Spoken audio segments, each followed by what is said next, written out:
Looking at our major sources of revenue, you can see that we are about $200,000 off of what 2016 brought us.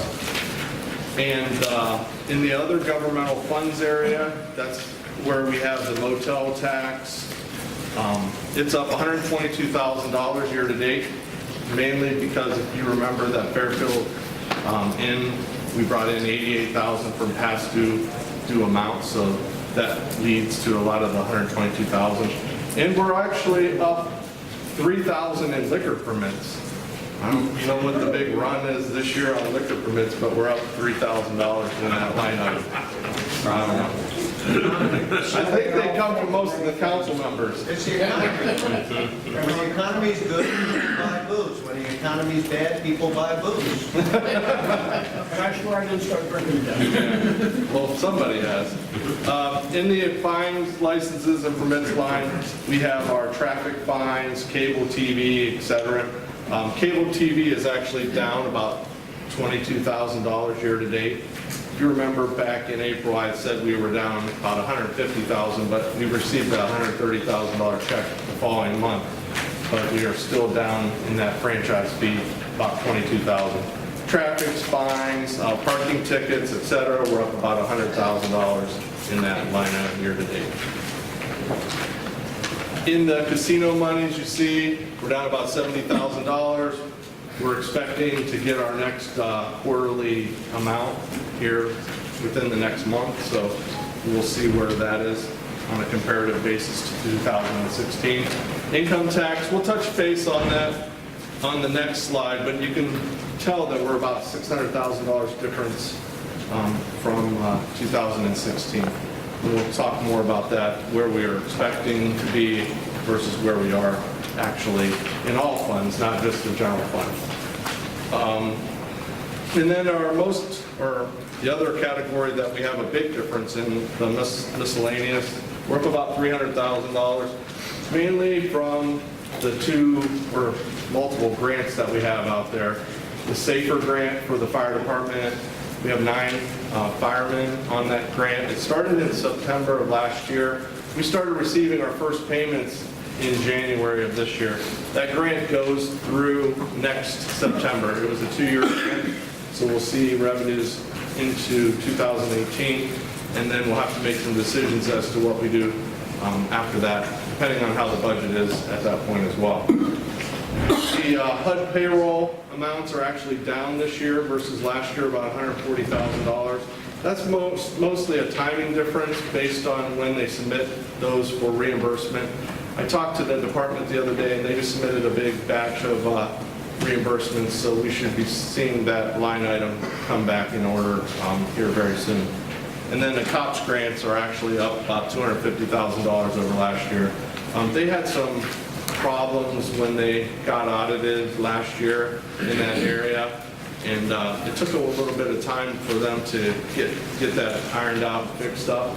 We have that in order now, and actually we have our next audit Wednesday and Thursday of this week, so we should be doing better when it comes to that. We have a new person in charge of that area, so it should work out just fine, but just wanted to give you a heads up that we do have an audit coming up. Moving on to the next slide on the income tax breakdown. We're actually about $1 million different than last year. If you remember back in April, we were $1.3 million different.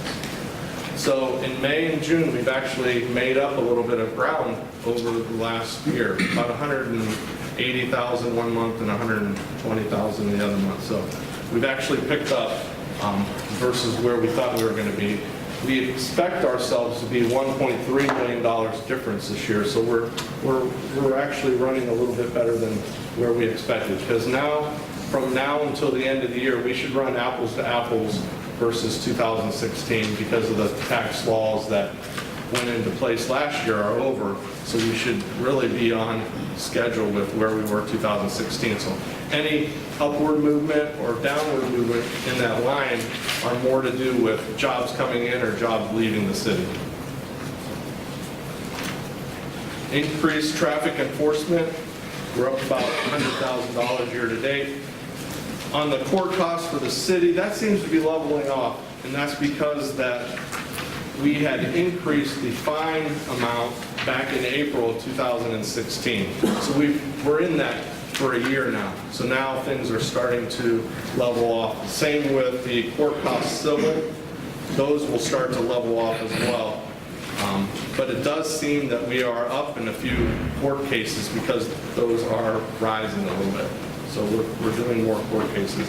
And then in the fines line item, that's up $13,000, and that's because our people are writing more tickets. So when our people write more tickets, that line item goes up. And they have I don't know if you're aware, they have a TEF grant, traffic enforcement grant that allows us to put more people out on the streets to get more fines, or patrol more traffic, et cetera. So we actually have tomorrow we have an audit on that grant as well. So wish us luck. And then this final slide for the revenues, we are up slightly at mid-year based on the budget, but as of today, I couldn't raise our expectations at all versus our final projected number we had at the beginning of the year. We'll have to keep an eye on this number. Since we are so close to where we were budgeted-wise, 50%, since we're 50% of the year now, I can't change the projection yet. We're keeping an eye on that, and that's something that we do on a weekly basis, along with keeping track of where we are income tax-wise. But as of today, we're still on par with what our revenue expectations were for this year. So if anything, that's a good thing that we're not below our revenue projections.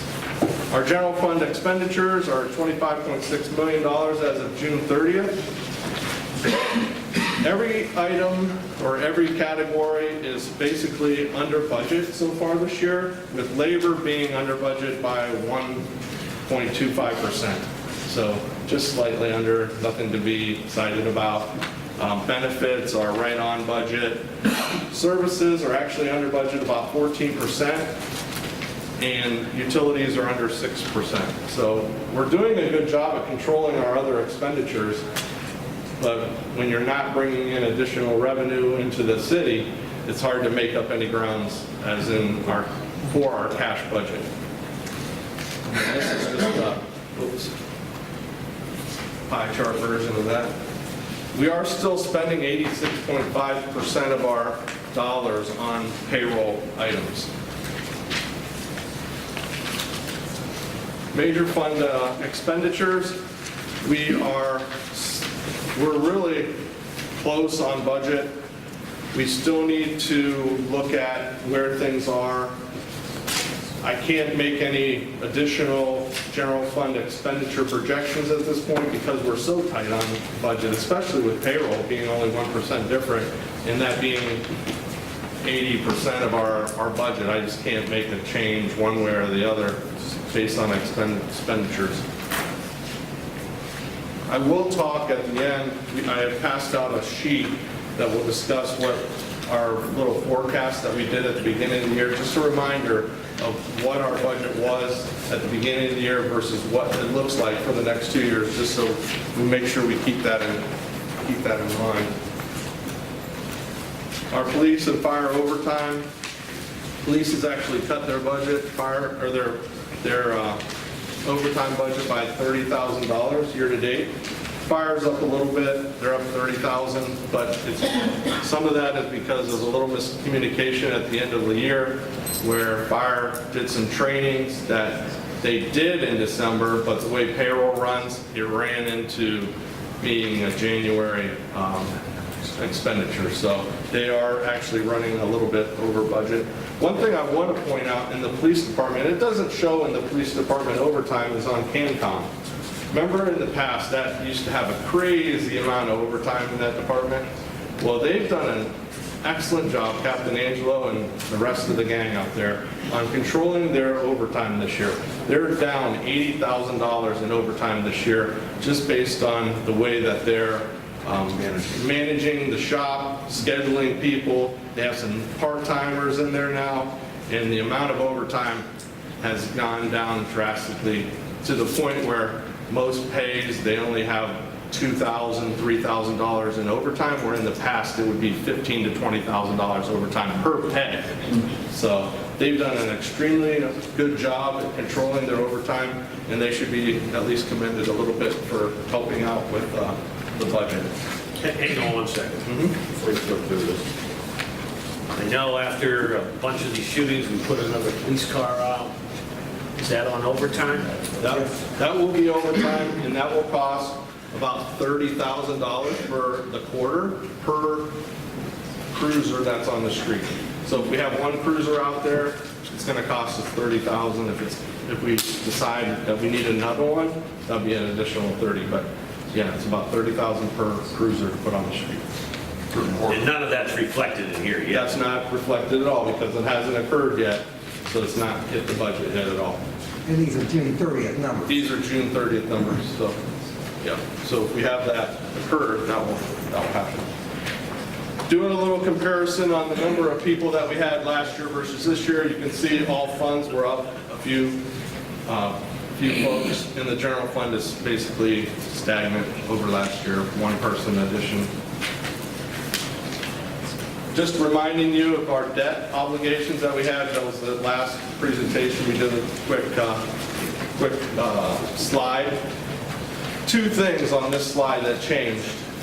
The Hercules redevelopment project, they are on payment. They've made two payments so far on time and as requested. So that is going well. The NIP 1 and 2 line, that $2 million, as of July, we paid back $1 million of that obligation. So that obligation in July now stands at $1 million. Keep in mind, we still have that $375,000, $350,000 shortfall that we'll have to cover one way or the other. But $1 million of that has been paid down in July. And so I'll leave it at the last slide, but I want to touch base on that spreadsheet that I passed out along with my PowerPoint. Just want to remind you all where we were expected to be in 2017 and where our projections are for 18 and 19. Just want to make sure it's out in front of everybody. This year, even though our numbers are running where we are projected, where we projected for expenditures and revenues, we were still projecting to run about a $1.8 million deficit this year. I know we started with $2 million in the bank, so the $1.8 million deficit allowed us to, or the $2 million in the bank allowed us to run at the deficit this year.